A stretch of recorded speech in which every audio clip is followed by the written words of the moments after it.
should be. Has that told you all it's recording? It has now, yeah. It has now. Just coming. Fantastic. Okay, brilliant. Okay, so I will hand you over to Lesley.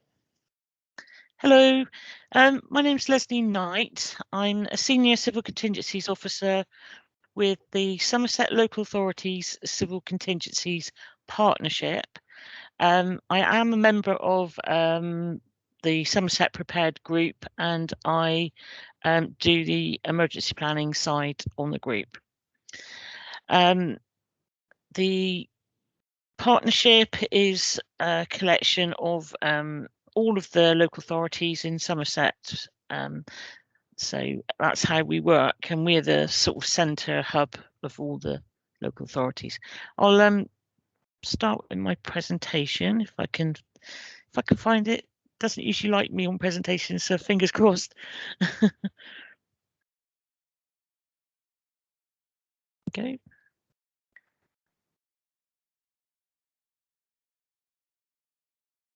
Can you all see that?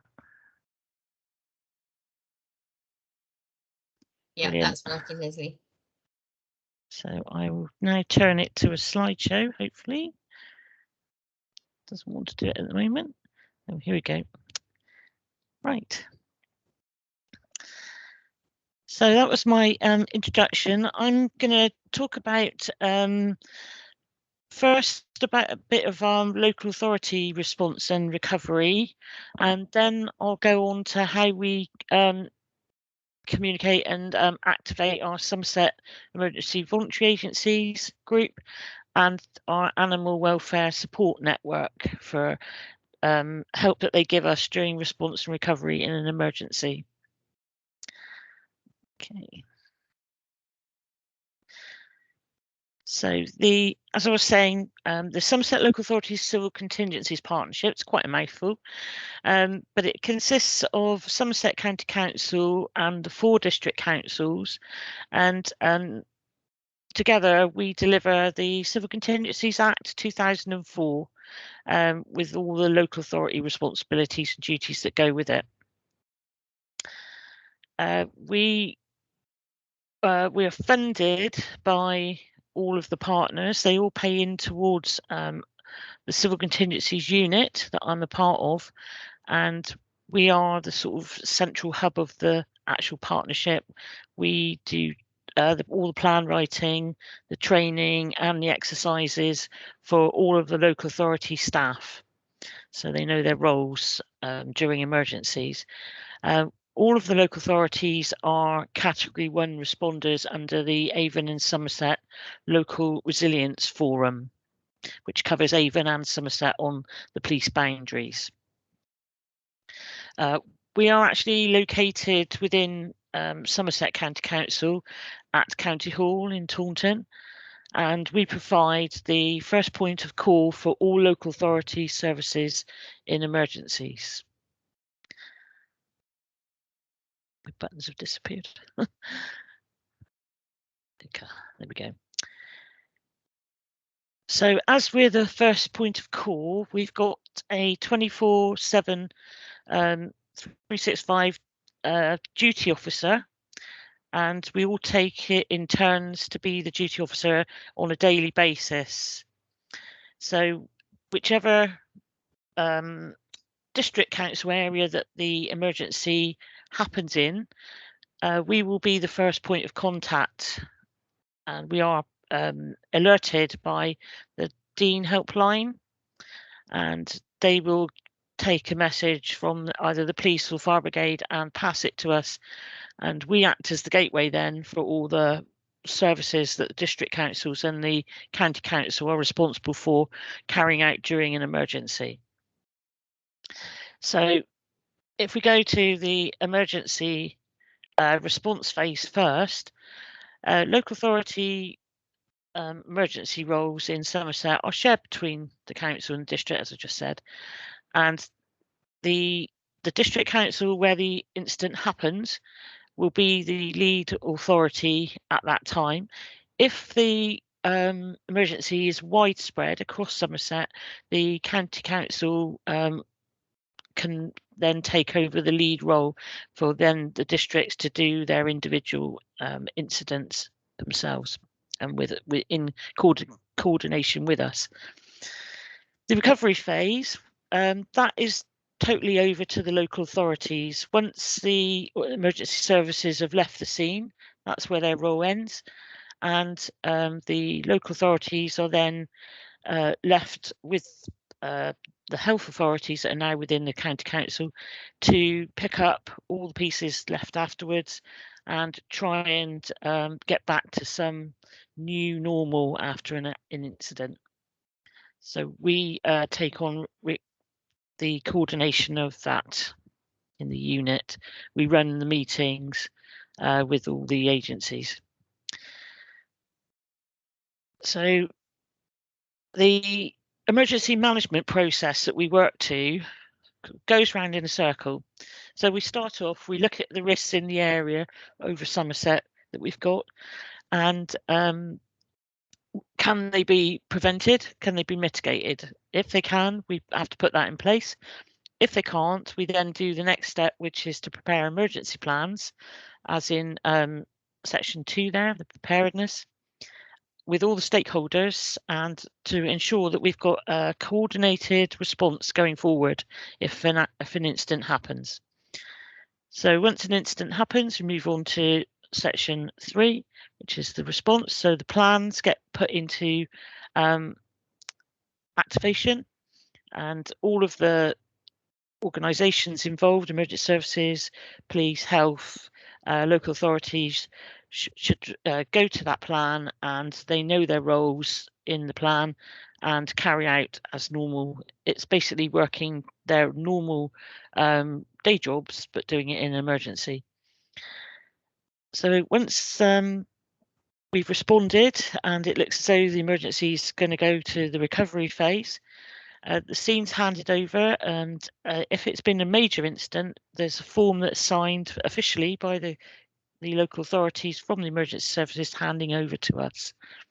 And we will then handle the cleanup and talking to the communities to make sure that we've got them involved, and also elected members, parish councillors, so everybody's got a chance to have their say and what needs to be done. So once we've done that and the incident's finished, we would then carry out debriefs with all the services that have been involved. And if there are lessons that we've learnt, we then will carry those forward so we don't make the same mistakes again. They'll go back, and we go back to number 1, and we start all over again, including all the lessons that are learnt. So next time when the plan's activated, as I said, we don't do that again if there's something that happened that shouldn't have happened. Just click on the next slide. So this is the timeline for the phases of an emergency. As you see, the local authorities, the purple line, and the health is the red line. We've got police on blue, fire and rescue on red, and ambulance on green. As you'll see, right at the start of the incident, the red, blue, and green are all in there doing their thing, fighting fires, taking people to hospital, whatever's happened.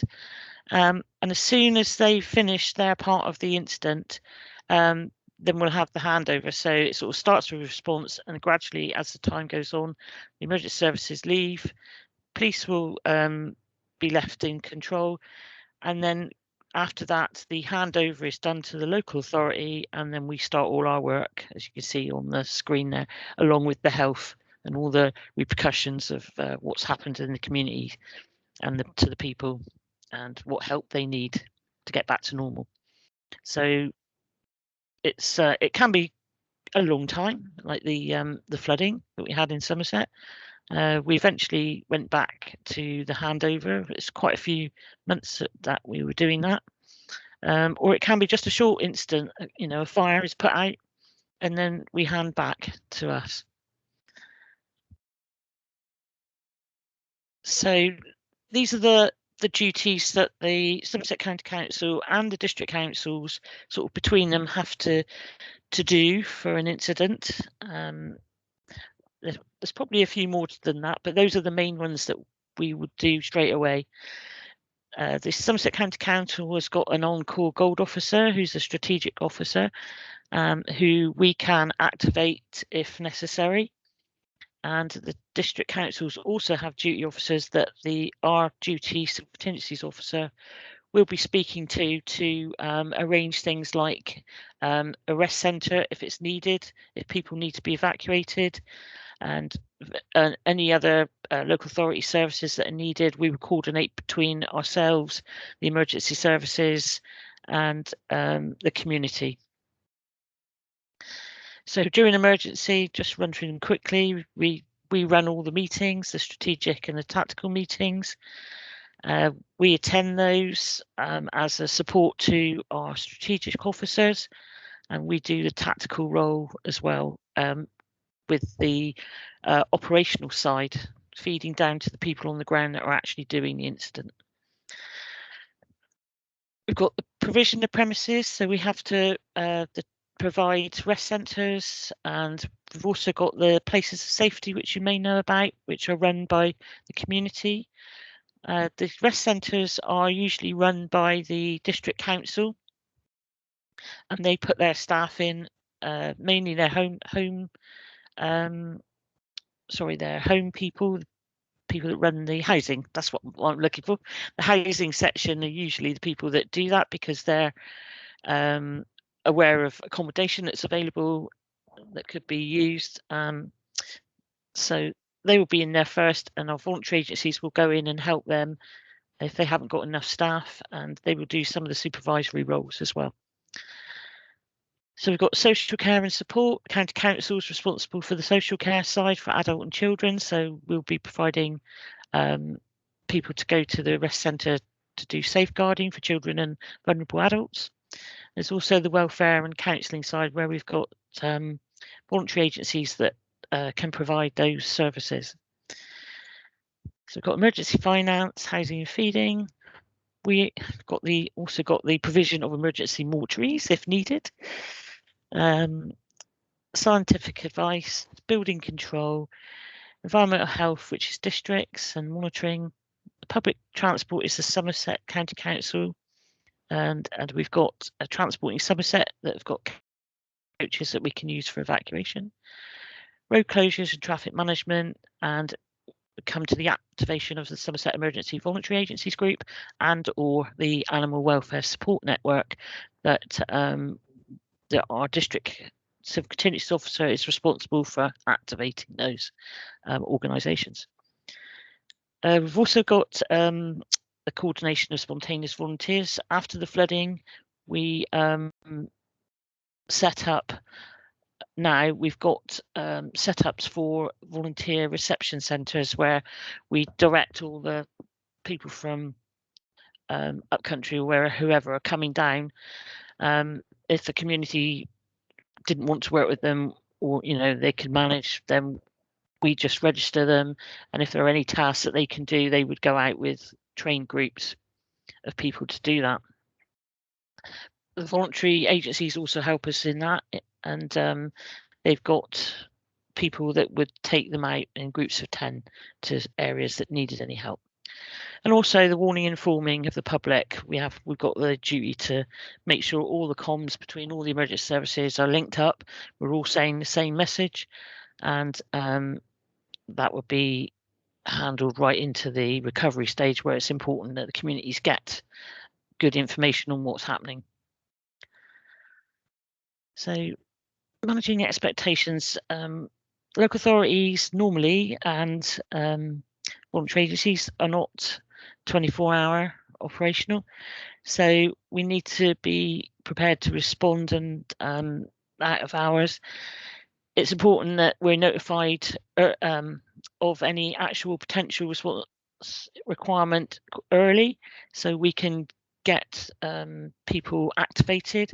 We can get the district council staff ready to do a rest centre, and we can also put the voluntaries on either first alert or standby to come and help us in various things. So this is our first contact with the Somerset Emergency Voluntary Agencies Group and the Animal Welfare Support Network if required in that emergency. We may not require all of the voluntary agencies, there may be just a selection, so it's up to our duty officer to look at what's actually needed on the night or day. So Somerset local authorities are very fortunate to have these two groups of voluntary agencies and other organisations who've agreed to support and help us in the response and recovery phases of emergency. And they were excellent during the flooding. I don't think we would have managed quite as well during the flooding without them. So I'll go on now to the Somerset Emergency Voluntary Agencies Group, tell you a bit more about them. So the Somerset Emergency Voluntary Agency Group are known as CVAG within emergency services and the local authorities, and they are a subgroup of the Avon and Somerset Local Resilience Forum for Somerset and Avon. This subgroup also includes the Avon Authorities Voluntary Agencies Group known as AVAG. They've got a similar set of people, and some of them actually do Avon and Somerset, so they're members in both groups. We usually have 3 meetings a year, face to face, but over the last year, obviously with COVID, we've been doing the two groups together. We've joined them together and done virtual meetings in the evening. And we tend to have quite a good attendance on the teams, obviously without the travel. So that's been really good that we've managed to keep contact with them. And we discuss things with them about things that are happening within local authorities, with the Avon and Somerset Local Resilience Forum, things that they need to know, and they update us on what they've been doing, their incident call out, if they've had any changes in their organisation. And we also do training and exercises with them, so they're able to respond to operational emergencies on the ground and know who the commanders are and who they need to go to within the emergency. The CVAG members have all been given windscreen stickers, so they are identifiable at a cordon, and they're let in to be able to go and do the work that they've been requested to do by our tactical group. So CVAG have also put together, and with AVAG as well, we put together a capabilities and resources document, so the emergency services and other agencies can see at a quick glance what assistance and resources the voluntary agencies can provide.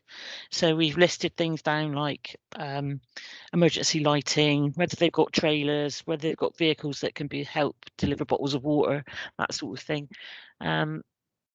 And we've got quite a few resources available to us in the group, from the group, so we're really lucky.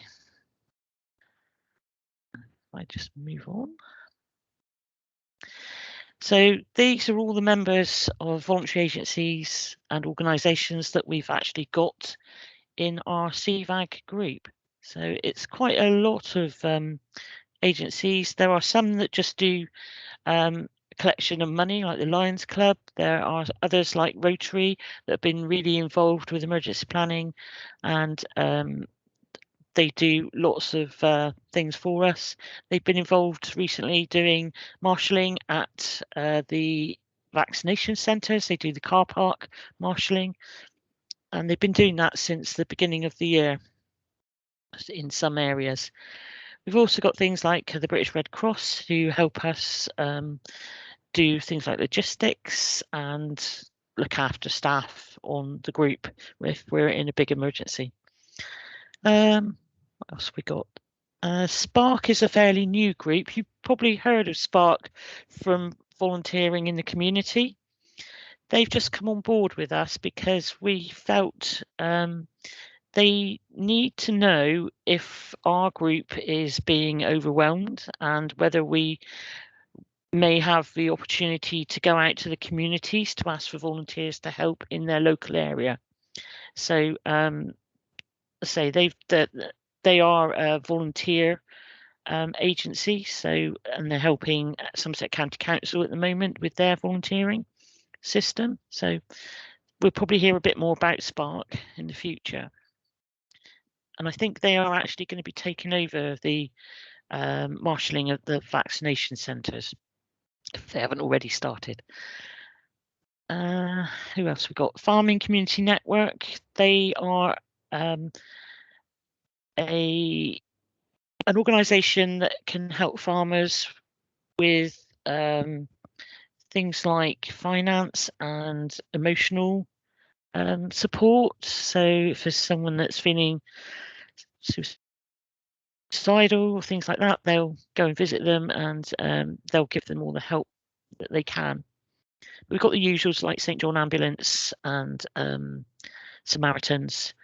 The Wessex 4x4 are our go-to people for transport, and they're usually one of the first that we get in touch with.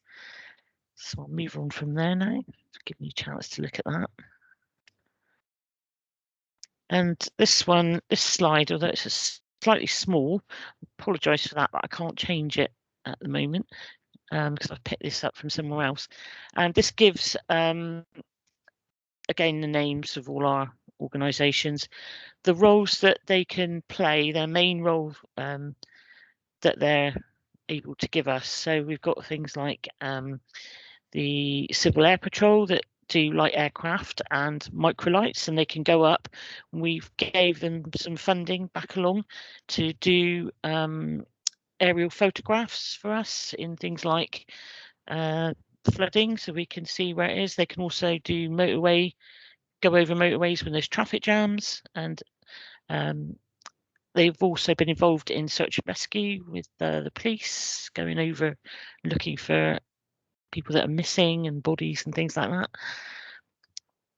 So it's quite a wide area of resources that we've got there.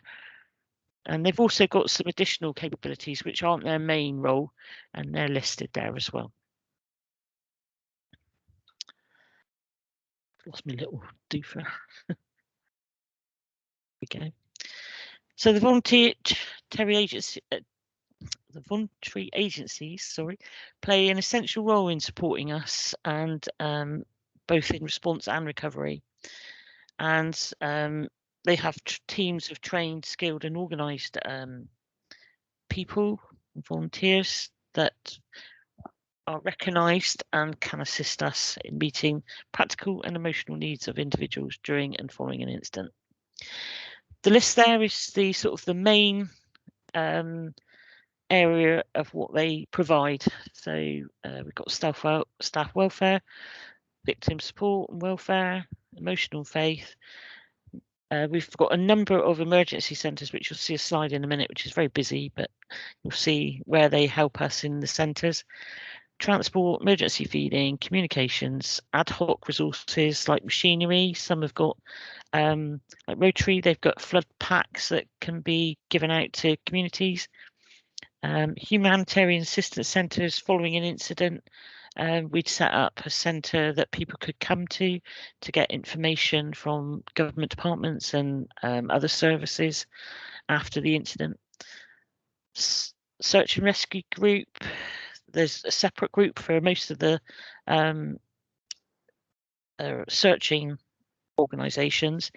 Like we've got Barb, which is the Burnham Area Rescue Boat, and they are part of CVAG and the search and rescue group.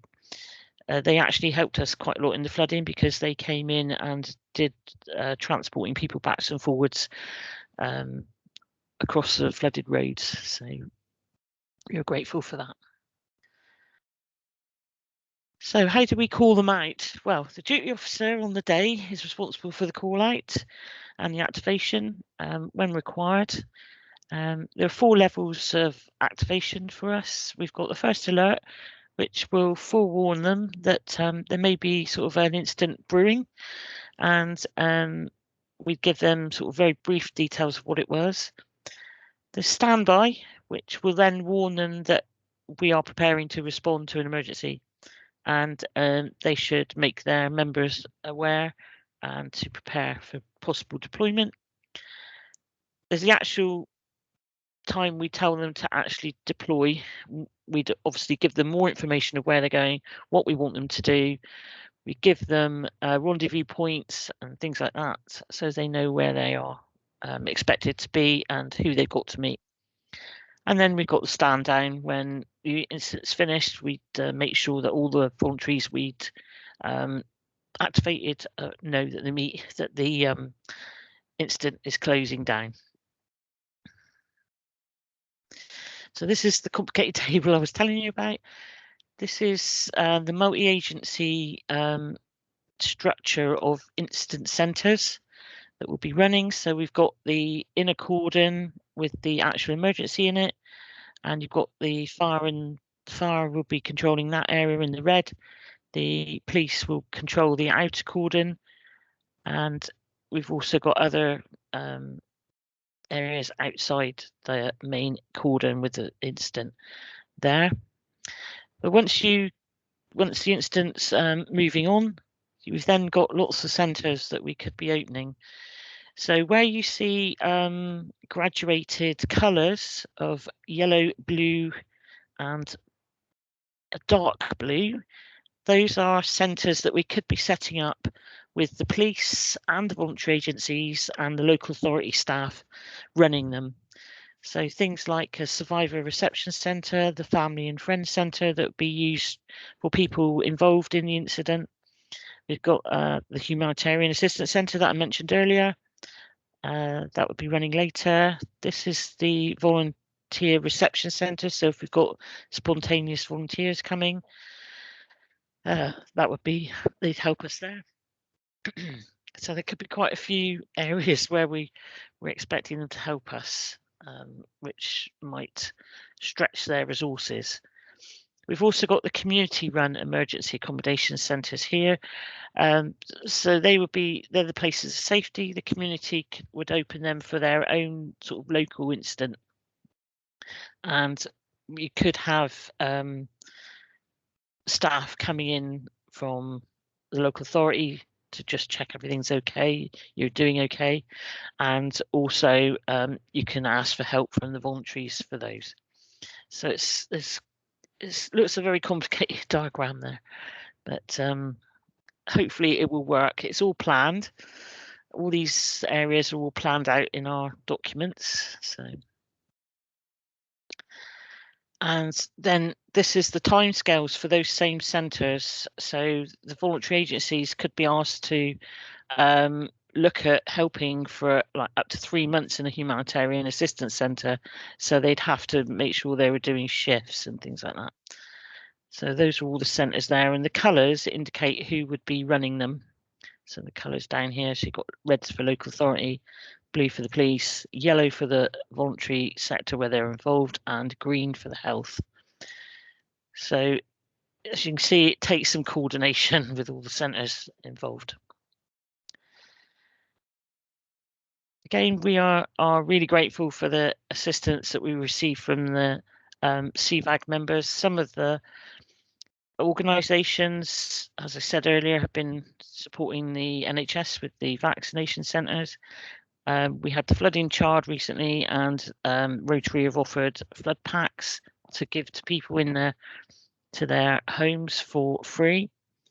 And if anyone was wanting to join one of the agencies involved in CVAG to undertake emergency roles, they prefer that they join now before there's an actual emergency. They get a lot of people sort of asking to join when the emergency's on, but they need time to actually train them up and make sure they're equipped to actually deal with a role that they may be given. So we've got them on our Somerset Prepared website, and we sort of try and encourage people to go there first and join those voluntary agencies to help. So now we move on to the Animal Welfare Support Network. This is a group that we set up, I think it was following the flooding. It may have been just that little bit earlier, because we've been looking at how animals are treated during an emergency. We know people don't like leaving their homes in an evacuation without their animals. And also you've got the livelihoods of farmers and other people that have got like cattle and horses and other animals. There's also things like zoos and exotic animals later on.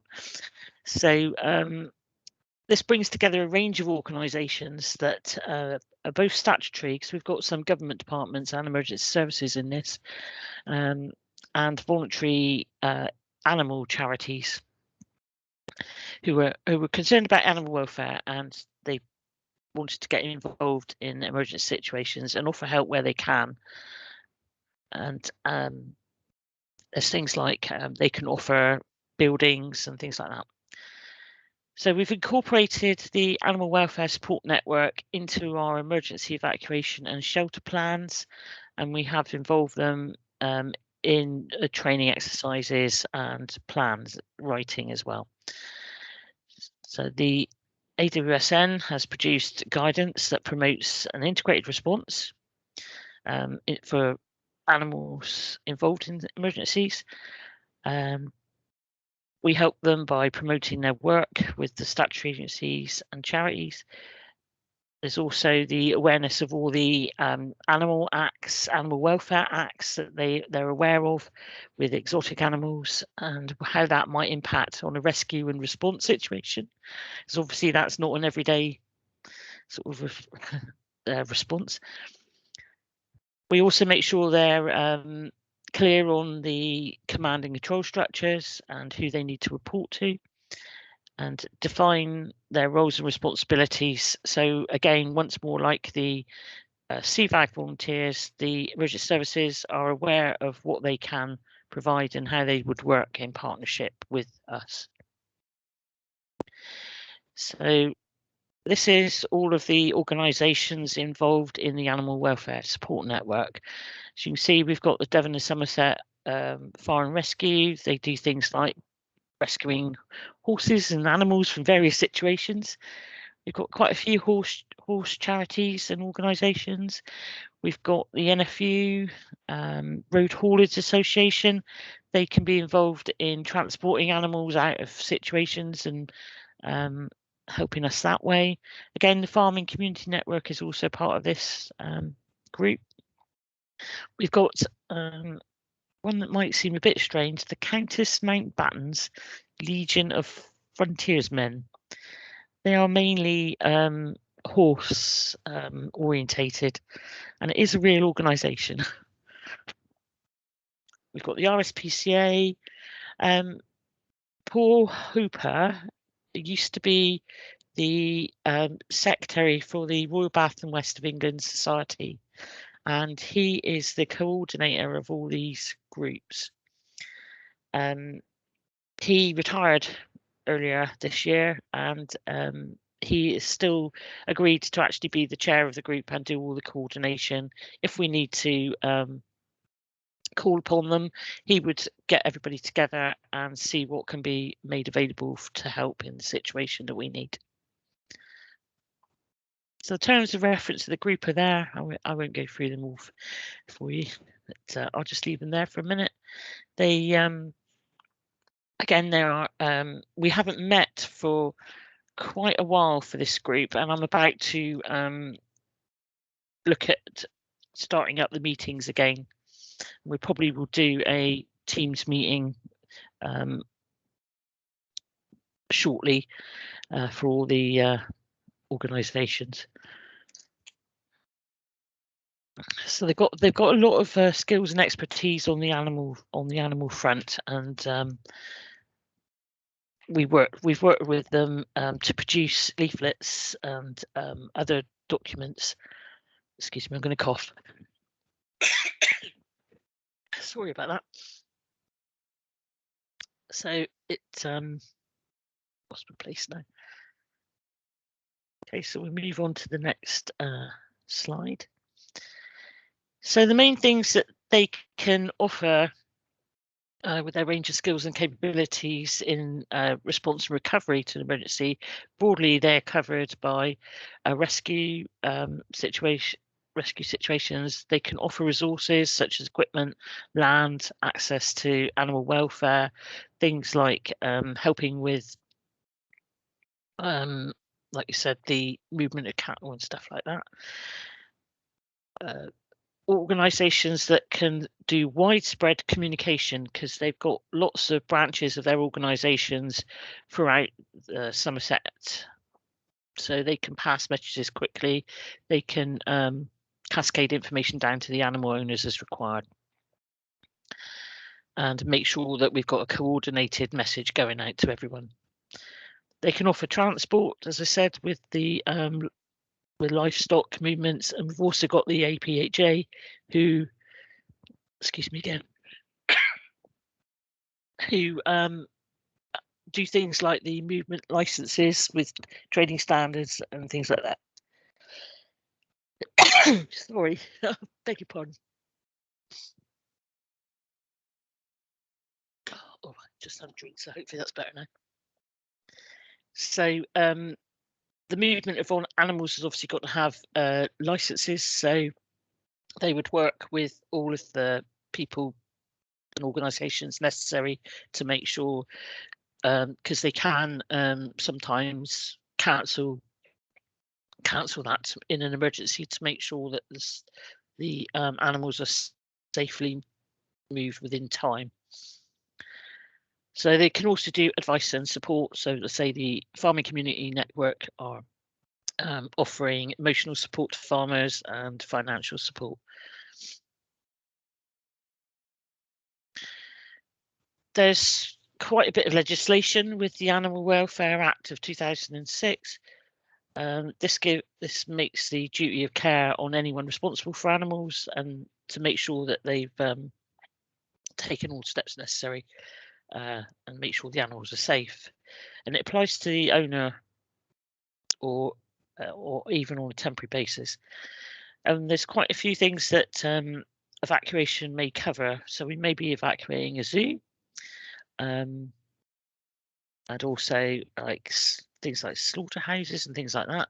So there are various regulations there. So the emergency services and the local authorities are well aware of the importance of pets and animals to their owners, and we know full well that during an emergency evacuation, some people are very reluctant to leave their animals behind. So we have tried to incorporate the welfare of pets into all our plans. So the welfare of evacuation planning and sheltering has taken that into account. And some of the rest centres we use are able to take pets like cats and dogs, but we may have to get in the RSPCA if we've got other animals, that things like snakes and things like that can't go into the rest centres.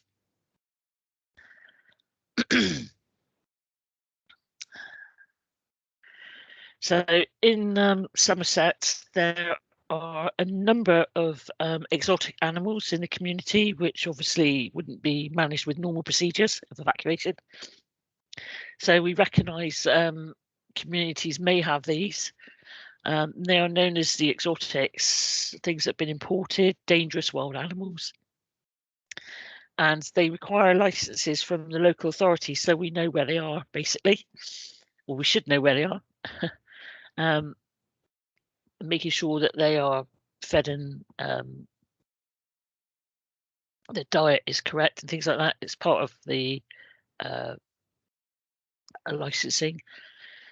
And in addition, some farms have diversified, and they now keep sort of a list of all different types of animals. And again, they have to be registered with the local authority.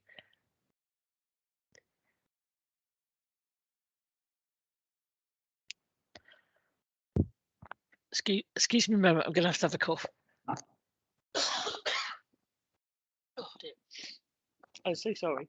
You're right, Leslie. Do you Yeah. want to take a moment for a drink? Yeah, I will, I think, Dawn, because I've got quite a bit to do on this one. Okay. Sorry about that. I can't find my mute button either. That's okay.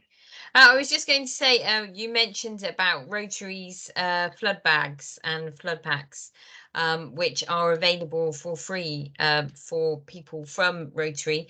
They've put together a video for us about how the contents of that pack and how they work, which will be on the Somerset Prepared website on Monday. So if anyone wants any more information about that, feel free to contact us, and we'll put you in touch with David at Rotary that organises the dissemination of the flood packs. Okay, thanks for that, Dawn. Stepping Okay. in there. Yeah, I've had a drink now. I should be all right, hopefully. Okay. So moving on to, as we said, the coordinator, he's got a role, and he will identify the animal welfare charities that can deal with the emergency that we've given him. He'll take the tactical lead in that, and he'll be our first point of contact for any animal welfare concerns from the incident. And our duty officer will contact him. He's Paul Hooper, and he's supported by a named deputy on the group who will help out as well. And he will get all the information that he needs through us to activate the animal welfare support network. So those are his that's part of his role there at the bottom. I'll leave you to read those a moment.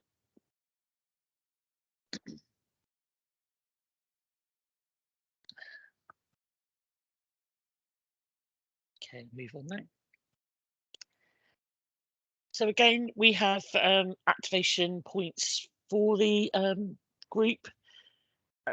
Working with the strategic and tactical coordination group, we will contact Paul and give him the heads up. That was the first alert that we might have a situation on our hands where we need help from the Animal Welfare Support Network. It'll be the first alert, and we'll give him some information that we've got. It may not be very much at the beginning until we go further in. And he'll try and look around and see who he thinks should be involved. We've got a standby alert next, and that offers obviously more information and what we want or may need.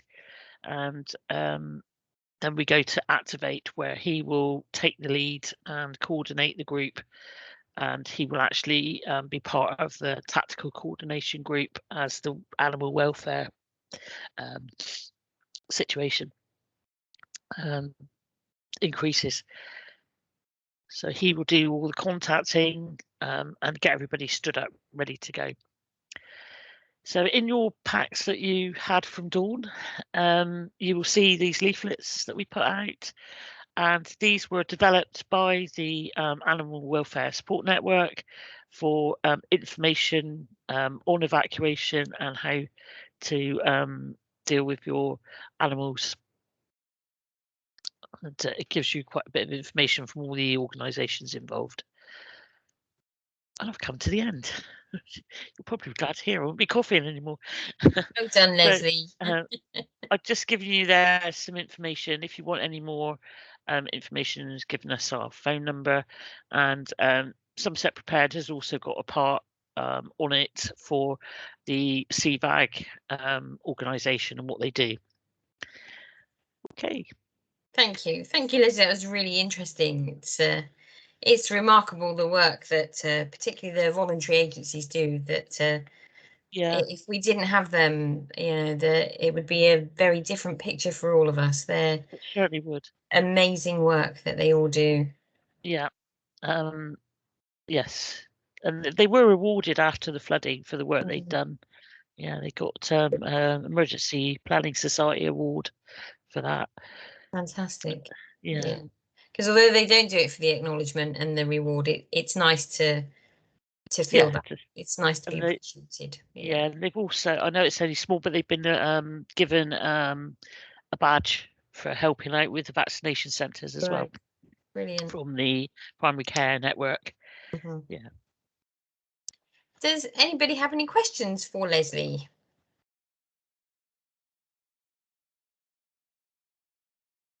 No.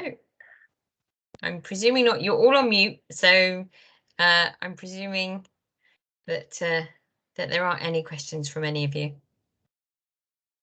Okay. Thank you very much, everybody. I hope that's been really useful for you. I'm going to stop the recording.